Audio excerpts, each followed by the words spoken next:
Olá, meu nome é Pablo Vilaça, eu sou crítico de cinema, diretor do site Cinema em Cena, e ontem terminou a primeira temporada de Westworld, que é uma série da HBO baseada num filme escrito e dirigido pelo Michael Crichton na década de 70, que basicamente era uma versão de Jurassic Park com robôs.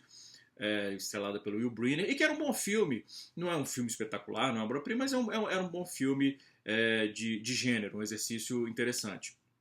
Essa adaptação feita pelo Jonathan Nolan, que é irmão do Christopher Nolan, e pela esposa dele, Lisa Joy, me surpreendeu. Primeiro, esse vídeo vai ter spoilers. Primeiro porque ele expandiu a premissa original do Michael Crichton, tanto do ponto de vista narrativo quanto do ponto de vista filosófico, existencial.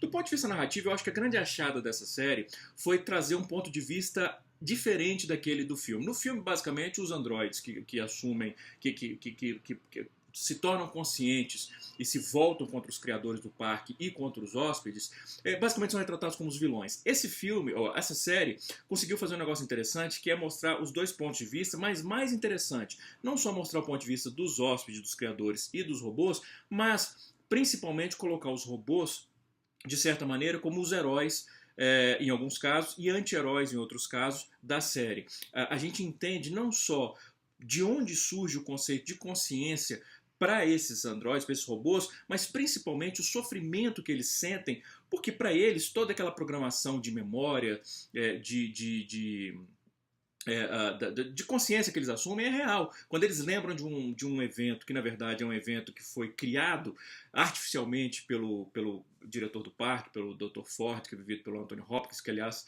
é uma interpretação absolutamente genial. Acho que agora o Anthony Hopkins, antes era só a carreira dele era definida pelo Hannibal Lecter, agora é o Hannibal Lecter e o Dr. Ford.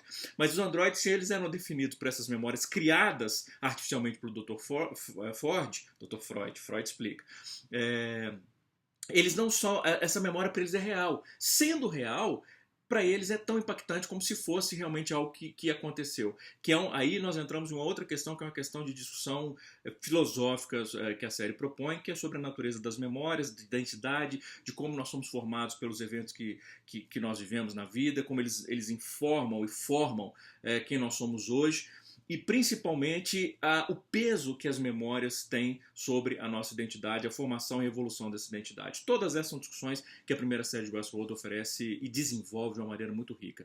Mas não só isso. Do ponto de vista narrativo, como eu falei, a série ela tem uma estrutura que é uma estrutura muito complexa e que ela vai se revelando à medida que os episódios vão caminhando. E aí eu lamento até um pouco o fato de que essa série ela não foi exibida, não foi liberada como várias séries são hoje em dia no modo Netflix, todos os episódios de uma vez só. Por quê? Hoje em dia a internet ela cria basicamente um coletivo de espectadores. Ninguém assiste mais só uma série sozinho, assiste em grupo. E aí, à medida que a série vai avançando, as teorias vão se formando, vão se espalhando, e muitas vezes elas acabam funcionando como spoilers que vêm antes de acontecer. As pessoas já começam a prever teorias, começam a prever fatos relativos à narrativa, que quando eles se comprovam, aquela previsão se transforma num spoiler prévio. O que é uma pena, porque muitas vezes é bacana você ir descobrindo as coisas à medida que a série vai avançando. E você percebe claramente nessa primeira temporada de Westworld que existem vários elementos em que o Jonathan Nolan e a Lisa Joy, eles esperavam que o espectador fosse descobrindo junto com eles. E que se fosse, por exemplo, binge-watching, a gente assistindo os episódios um atrás do outro, provavelmente isso aconteceria, mas o fato de ter essa coletividade assistindo e dividindo teorias acaba um pouco estragando a surpresa, mas não a beleza estrutural.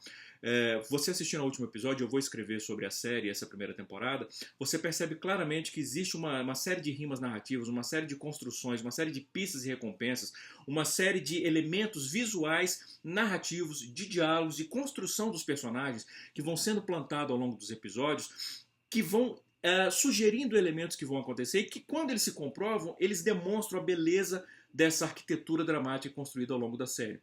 Não só em relação à identidade do Homem de Preto, não só à identidade do Bernard, mas também em relação à motivação do Dr. Ford, em relação a como a Dolores percebe elementos presentes e passados e assim por diante. São todos elementos que são muito bem construídos ao longo da série. Um exemplo, só para ilustrar, como eu falei, eu vou escrever com mais detalhes, mas um exemplo que me encanta muito ao longo da temporada é como nós só vemos os hosts, né, os androides, despertando. Tem planos que são rimas visuais envolvendo a personagem da Tandy Newton, que aliás outra que mata a pau nessa série, a personagem da Evan Rachel Wood e o personagem do Jeffrey Wright, que são personagens que nós vemos a cor despertando e inclusive com o mesmo tipo de enquadramento. E isso estabelece uma rima visual que liga a identidade desses três personagens. Esse tipo de rima visual acontece ao longo de toda a primeira temporada da série e isso me encanta muito. Essa beleza estrutural. Do ponto de vista narrativo, ainda falando do ponto de vista narrativo, e eu falando da complexidade, várias pessoas haviam previsto, e inclusive eu evito ao máximo ler sobre teorias enquanto a série está avançando, mas Twitter é uma porcaria por causa disso. As pessoas te obrigam a ler informações que você não quer. Chega, pisca na sua mente, você viu a teoria do... não queria ter lido isso. Mas, por exemplo, a teoria sobre as duas linhas do tempo correndo paralelas ao longo da primeira temporada, do Homem de Preto e do William, que seriam a mesma pessoa, que são a mesma pessoa em tempos diferentes, já seria do ponto de vista estrutural, complexo bastante e interessante o bastante.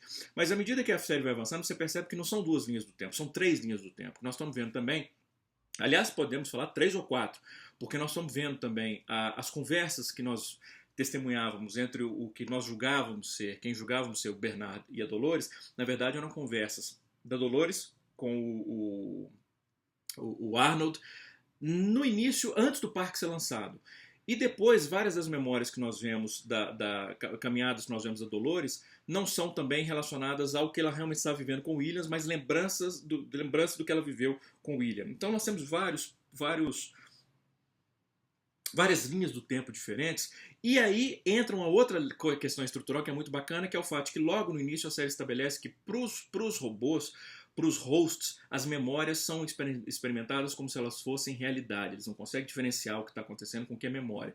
E o que é muito legal, porque a série nos oferece o ponto de vista deles especificamente. Quando nós vemos alguma coisa, muitas vezes nós não estamos vendo o que realmente está acontecendo. Nós estamos experimentando a subjetividade perceptiva dos androides. Nós estamos vendo o que eles acham que estão vendo.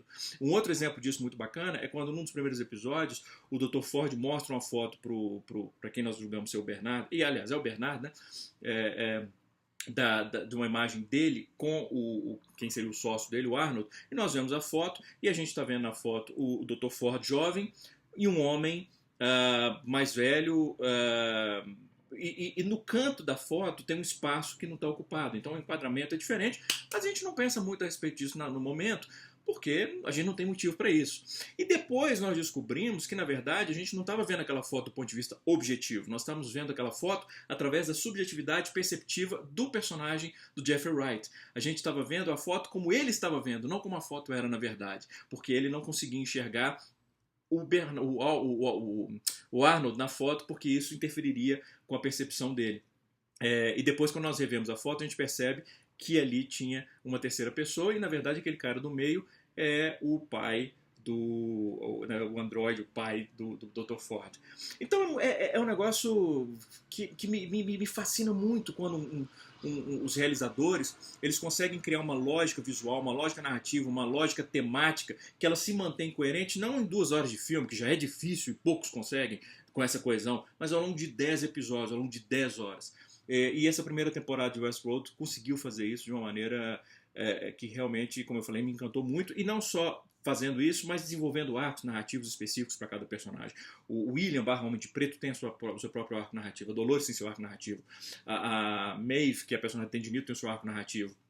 O Dr. Ford tem o seu arco narrativo. Bernardo, o Arno. Então é um negócio... É bacana, é bonito quando você percebe esse cuidado na construção de uma série. Eu tenho só algumas preocupações em relação à segunda, terceira, quarta temporada. Parece que eles já combinaram 6 temporadas. Eu tenho um pouco de preocupação, ou planejaram 6 temporadas, porque pelo desfecho da primeira temporada, eu não consigo enxergar muito como a segunda temporada pode ser algo além de confronto e confronto e confronto, de algo bélico, de um confronto entre humanos e androides. Espero estar enganado, que seja mais complexo do que isso. Da mesma maneira, e aí eu vou entrar num daqueles spoilers prévios, vou julgar uma teoria. Então, se você quiser parar o vídeo agora, eu não tenho base nenhuma para estar falando essa teoria. É algo que me ocorre. Se eu tiver certo, enfim, não me culpem, tá? Realmente assim, não posso falar que é spoiler porque é algo que me ocorreu. Mas me ocorreu que nós vimos o Dr. Ford construindo lá, estava sendo a impressora 3D, enfim, estava construindo um Android novo que nós não vimos quem seria. E nós não ficamos sabendo quem seria aquele Android novo. Me ocorre, e aí isso me ocorreu até porque eu estava vendo meu amigo Carlos Merigo, lá do Brainstorm 9, chateado porque o Anthony Hopkins tinha saído da série.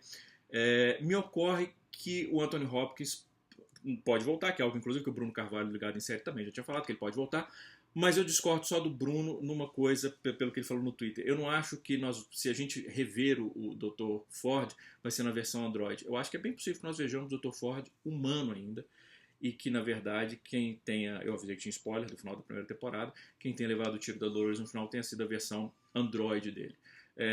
Eu não descarto isso porque a genialidade desse personagem, a maneira como planejou tudo cuidadosamente, não me espantaria se ele tivesse, inclusive, simulado a própria morte. Mas o fato é que essa construção e o fato da série despertar esse tipo de expectativa com elementos futuros já mostra a eficácia dela.